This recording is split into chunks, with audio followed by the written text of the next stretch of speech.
So I decided to test my theory about the sugar in the maple that allegedly factory manufacturers of black powder use.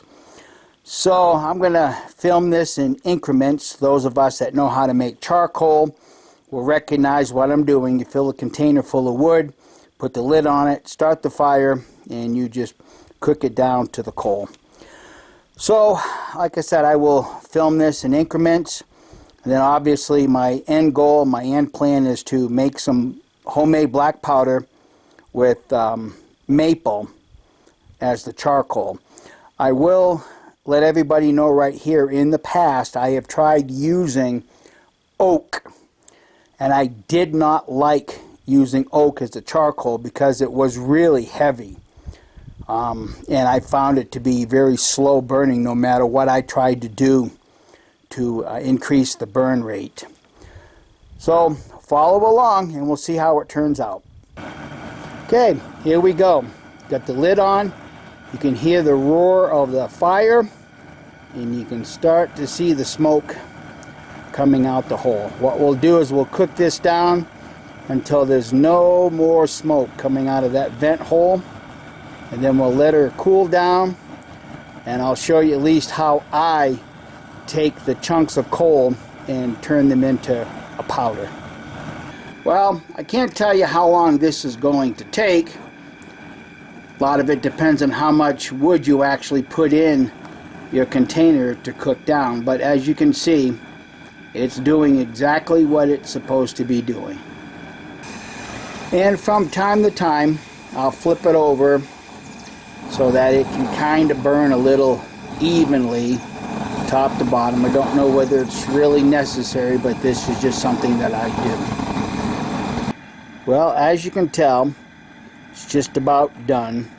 Once all the smoke quits coming out, I will take it off the fire and turn it upside down on the ground so that that vent hole will be plugged or prevent oxygen from continuing to enter the container. Okay, now for the moment of truth. Let's see what we got here and see if the cooking process worked out the way I had hoped. Ooh, look at that.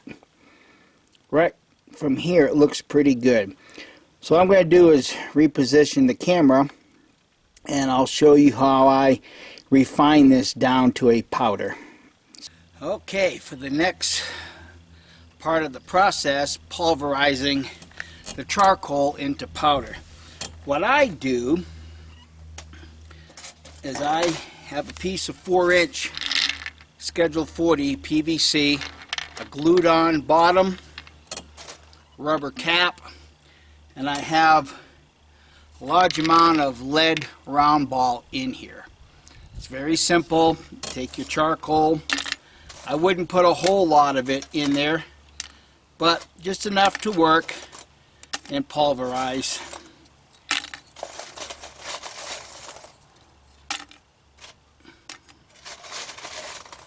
That's probably enough for now. Put the cap on it, and then sit here and enjoy the hummingbirds.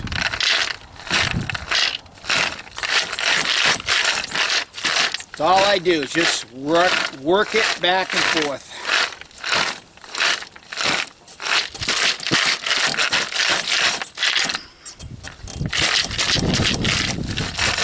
So let me work this down, and when I get to that point I'll show you how I screen it.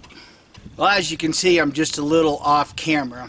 This part of the operation, you'll want to definitely wear a mask or some towels across your face or something, because when I take the lid off of the canister here, it's going to get real messy and there's going to be a lot of fine particles.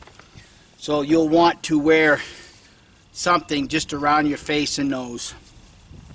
But for this demonstration, I'm going to forego this for right now. But as I do the rest of it, I will cover my face. So, taking the lid off the canister, I just take and pour everything right through a screen. Just kind of shake it a little bit.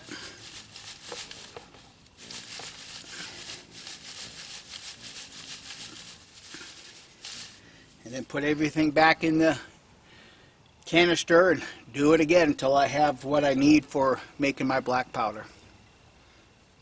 When I get this all finished up, we'll move on to the next step. Don't know how well the camera can pick it up, but so far it's getting pretty refined. Looking good, but I still have a ways to go yet. Well, decided to pause here and kind of give you a tip. I do not generally work the tumbler for more than 5-10 minutes at a time, just simply because as the lead balls pulverize, the charcoal chunks, the finer material falls to the bottom right here, and then what you'll end up experiencing is your lead balls are actually falling on a cushion, and it doesn't work as easily pulverizing the chunks that are still left in here. So I'll kind of demonstrate what I do here. I don't know how well the camera's going to pick everything up, but I'll do the best I can.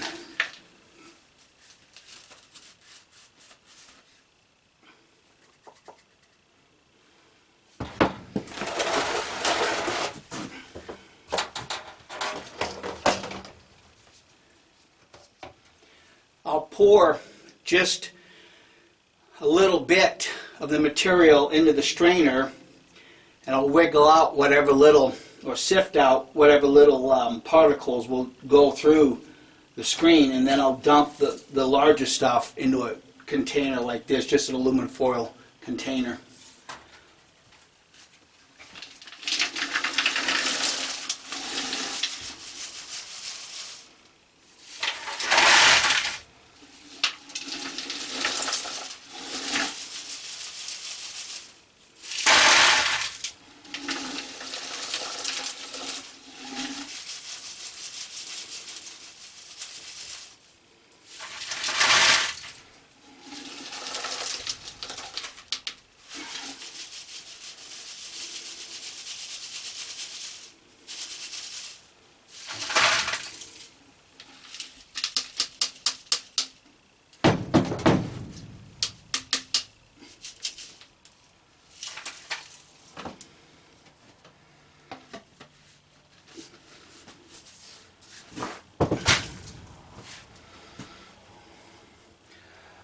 I don't know if the camera can pick it up, but there's actually quite a bit of charcoal dust drifting in the air. So what I'll do is I'll just transfer the pieces of coal back into the tumbler, and I'll just go right back at it.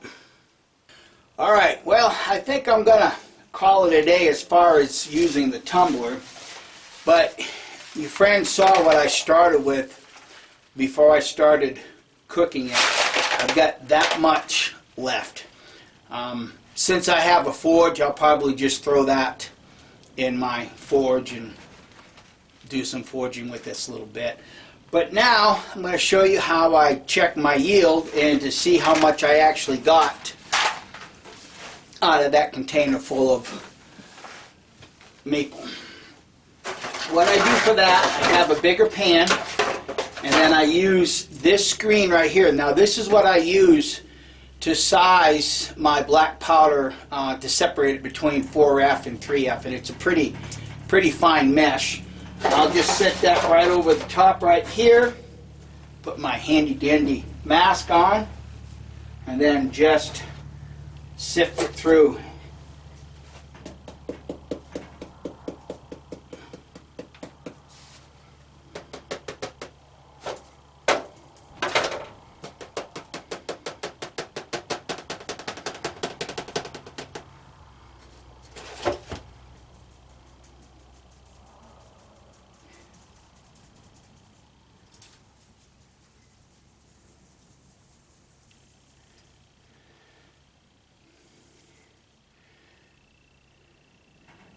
And I'll just dump that out. Okay. This is why I screen it out for the last time. Personally, I'm of the mind that the finer the material that you begin with putting in your ball mill, the less time is required to blend the three components together. That's just my personal opinion. But let me continue screening this out and we'll see what we have for a final yield.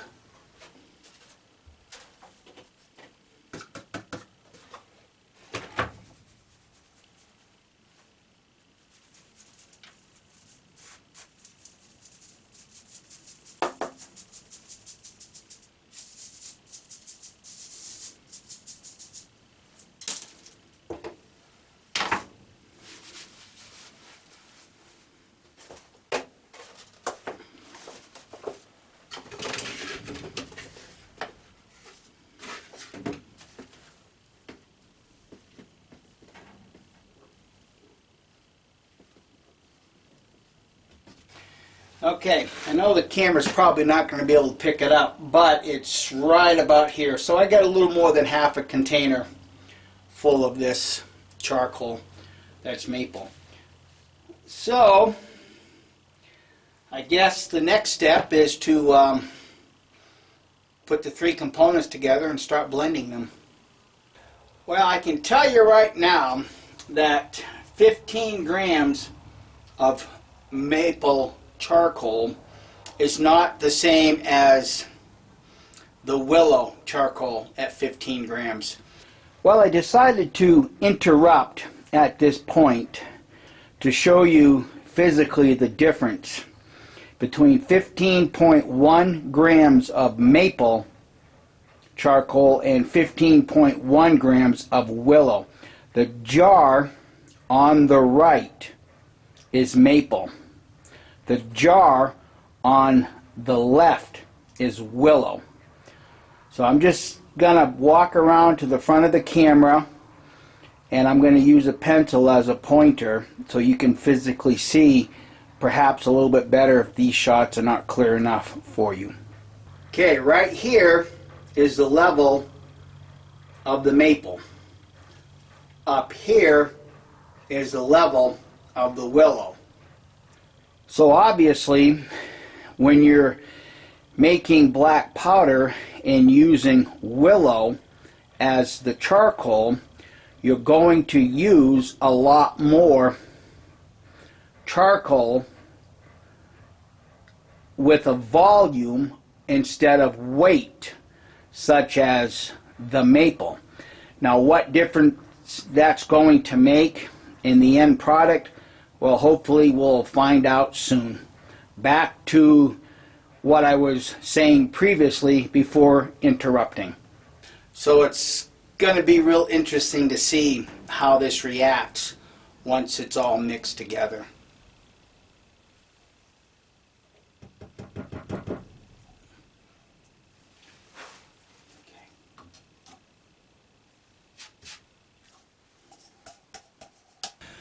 Just a quick note here about the binder. As I mentioned earlier, when I first started learning how to do this, some of the YouTubers were using dextrin as a binder. Another YouTuber mentioned that that dextrin left his touch hole in his flintlock pretty dirty, and I kind of experienced the same thing, although I haven't been experimenting with that as much in my flintlock as I have in my revolvers.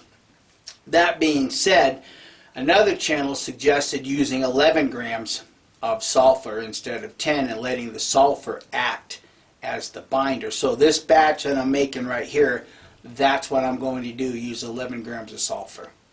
Okay, now this part of the experiment is dangerous. The three components blended do become an explosive. So if you do this at your own risk. You can go on YouTube to find out what the required weights are. You can figure that out for yourself, but it's potassium nitrate, sulfur, and the charcoal, which is going to be the maple charcoal that we just made. I'm going to blend the three components together, put it in my ball mill. The medium is lead balls, and because it's like 3 o'clock in the afternoon already, I'm going to let the ball mill run till dark, shut it off, and I'll come back out here tomorrow morning and run it till about noontime. So we should have, probably 10, 12 hours of milling. We'll take it out of the ball mill and we'll see what we have at that point. So let me get the three components blended up, and I guess we'll catch you sometime tomorrow. Well, I have to insert here an apology. This small portion of the video I forgot to hit record. But the biggest thing that I wanted to explain, that in this particular batch of black powder, this will be the first time that I actually use water to mix the black powder together so that I can make a puck. Up until this point, I've always only used alcohol. Now, I don't know whether the drying process is going to take it longer, take less time. I will find that out as the project continues. So once again, my apologies for not recording this portion of it. I hope you will enjoy the rest of it. Okay, I have put my gloves on, obviously, and I'm thinking it's just a tad bit too moist, but that's okay because I'm going to show you how I get most of the moisture out as I puck it. Okay, the way I do it is I have an aluminum sleeve. This is from an exhaust pipe, and since I have a wood lathe, I turned myself this very large dowel that just fits on the inside right here. So typically I do this on my table saw because I can actually push everything back a little bit further. But for demonstrative purposes, I'm going to do it right here and show you how I get the excess moisture out while creating a very strong, hard puck. I have arthritis in my hand, so this seems to be the better way for me to do it.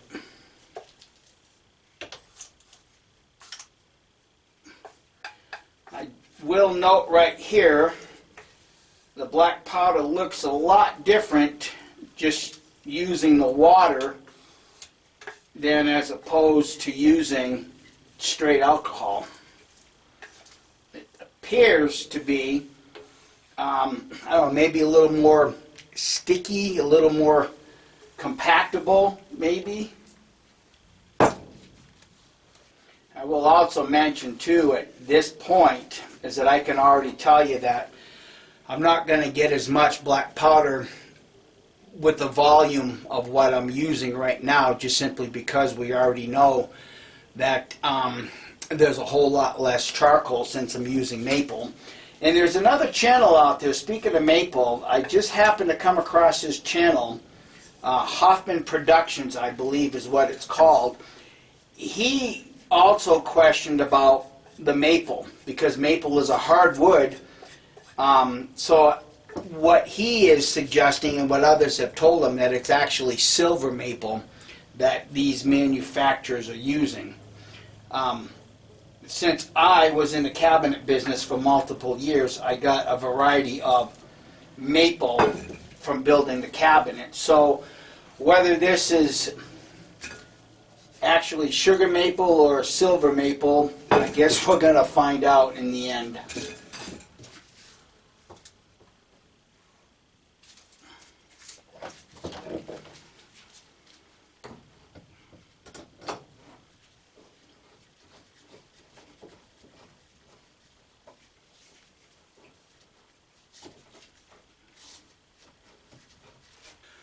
Okay, this is how I actually make my puck. I have a cabinet clamp right here, and I'm just going to tighten it all up, and as you can see, I hope, that the excess moisture is going to escape out the bottom, along with some of the powder. bear in mind, as this dries, it does become an explosive. What I typically do with what's right here is just save it until it dries out, and then I use it as a test to see how well it's going to react with a flame. And like I said, I typically do this on my table saw so I can actually push everything back instead of having all of the liquid fall over the edge here. But I can typically get this pretty compact. Reposition it so it's compressing straight.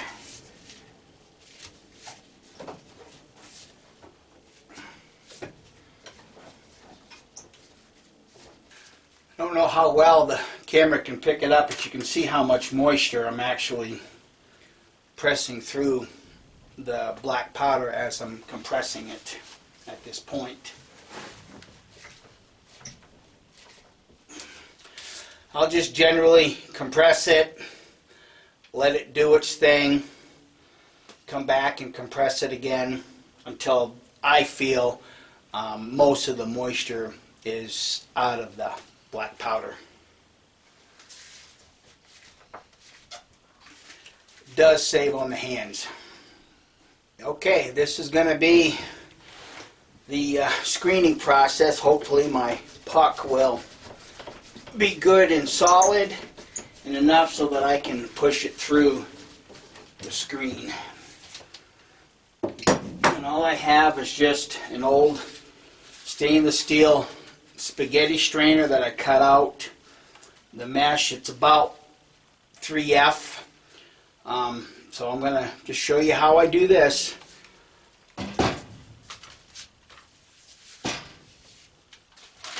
Still a little wet. Maybe I'm going to let it dry for just a little bit. Okay, when I get to this point, I just take and slide the sleeve down and I just work the puck off the top. And this, once again, you want to be real cautious with, because when it does dry, the three components do burn and they do become an explosive if you have a large enough pile of it. So I just generally let this dry and then I go through and scrape it all off in a pile and just burn it. Okay, I can tell already that my puck is a lot smaller than it would be had I been using willow as the charcoal. And as I showed earlier in the video, there's a huge difference in volume per the maple and or the willow charcoal. So the next step, I'm going to try to just do this so that I'm not interrupting what you're seeing. So I'm going to just take the puck and I'm going to just start scraping it across the screen, and the pieces will fall down right here.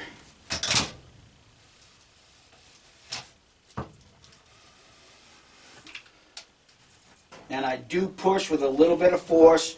It is going to break, so I just take those little pieces and just run them through, because this is how I end up getting my 4F a little bit later. Or if I have enough 4F, once I screen the 3F out, I'll just put the 4F in another container and I'll put it back in the ball mill for a couple hours, and then I'll just repeat the process until I get all the 3F that I actually need.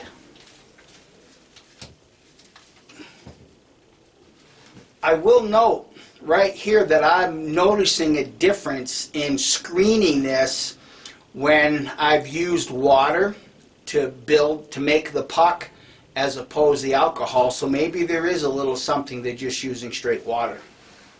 I don't know how long the drying time is going to be, but we'll figure that out a little bit later.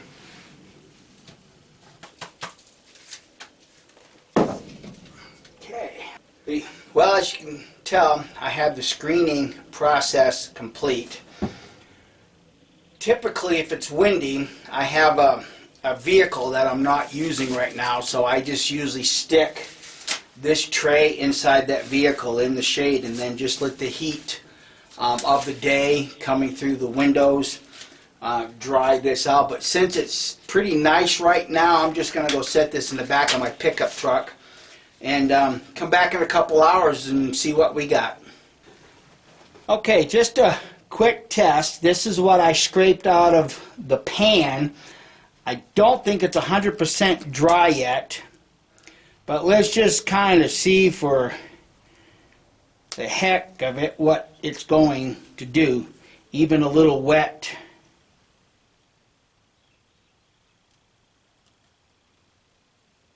Nothing. There it goes. That's still wet, obviously. Okay, I think it's sufficiently dry to start the screening process so where we can separate the 4F from the 3F. Now once again, I have enough 4F, so what I'll do is I'll just set this aside, and when I get ready to make some more powder, I'll just go ahead and put that 4F into the mill and let it tumble again, and then I'll just repeat the whole process. But this is where I go from here and separate. Once again, the same screen that I used to separate the maple charcoal.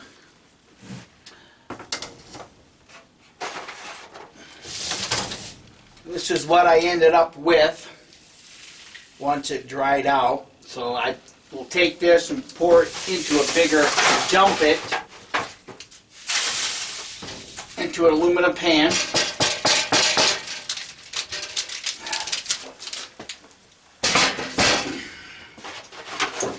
Then I'll set my screen over this one and then just dump that onto the screen and then just shake it till it gets finished.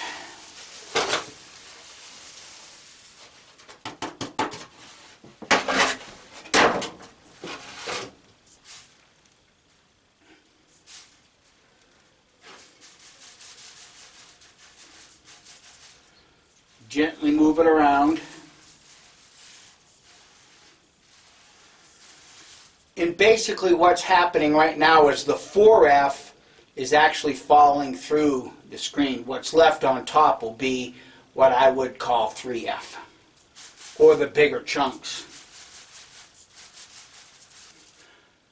Okay, what I have here is what I would consider 3F. So what I'm going to do is just transfer what's on this screen. There's still some big chunks in here. I'm going to run that through this screen, which should keep the big chunks here and the 3F falling through this screen. And just so that you can see, I ended up with quite a bit of 4F. Once again, I will return this to the ball mill when I make my next batch. But what I'll do for this video is I'll run out a string of it and we'll set a match to it and see how quickly it combusts. So let me get the 3F separated and I'll meet you right back here. Okay, I don't know how well the camera can pick it up, but that's what I have left over for the bigger chunks.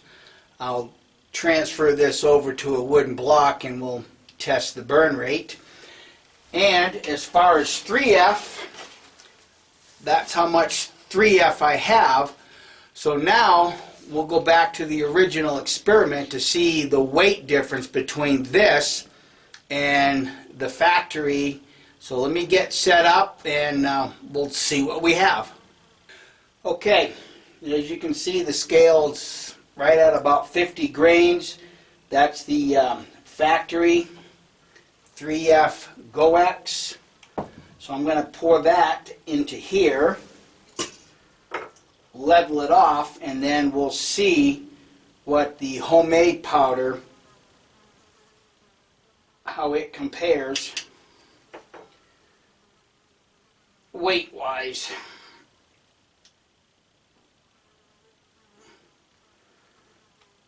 Okay, as you can tell, that's level right there. So I'll put that back into the container, and then we'll measure out 50 grains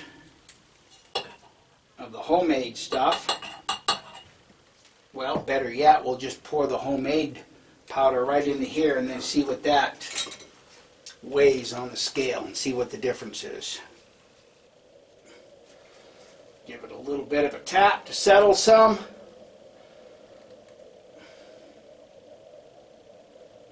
Alright, as you can tell, that's level right to the top. Let's see.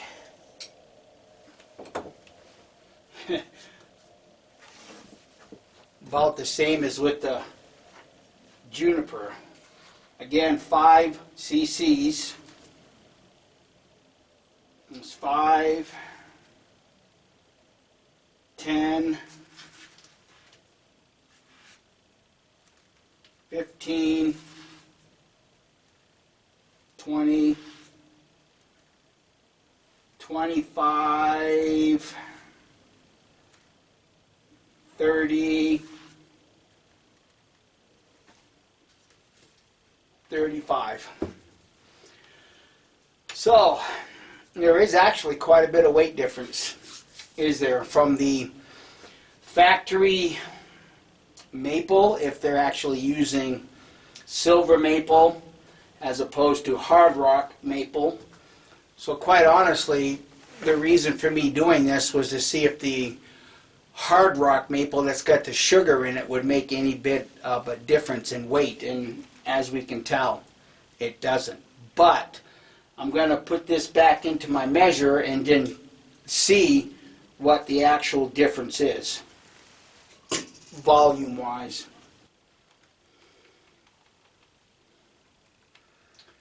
I'm right at 100 grains. Quite a bit of difference, isn't there? Now I'm going to go take this over and kind of do a little bit of a comparison with burn rates.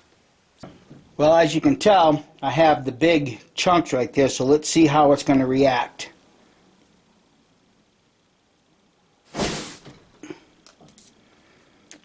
I would say that's pretty fast.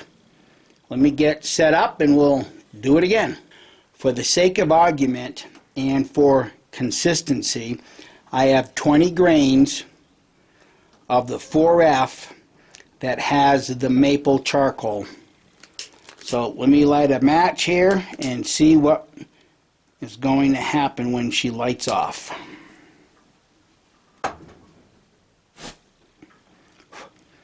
Well, I would say that's pretty quick. Okay, now this would be the 3F, homemade with the maple as the charcoal. Got a bit of a breeze in here right now. Here we go. Once again, I would say that's pretty fast. But I have one more test I want to try. Okay, now what this is the factory 2F that I milled and the graphite separated. And then I resized it to 3F. So let's see what it's going to do.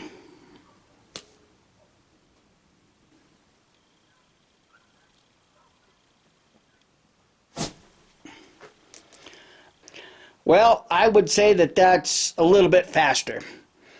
That might be the difference between the sugar maple and the silver maple. But all in all, I'm still of the mind that once this goes down your gun barrel and you compact it, I don't think there's a good way to measure that burn rate. So anyhow, thanks for watching, and we'll catch you the next time around. Bye.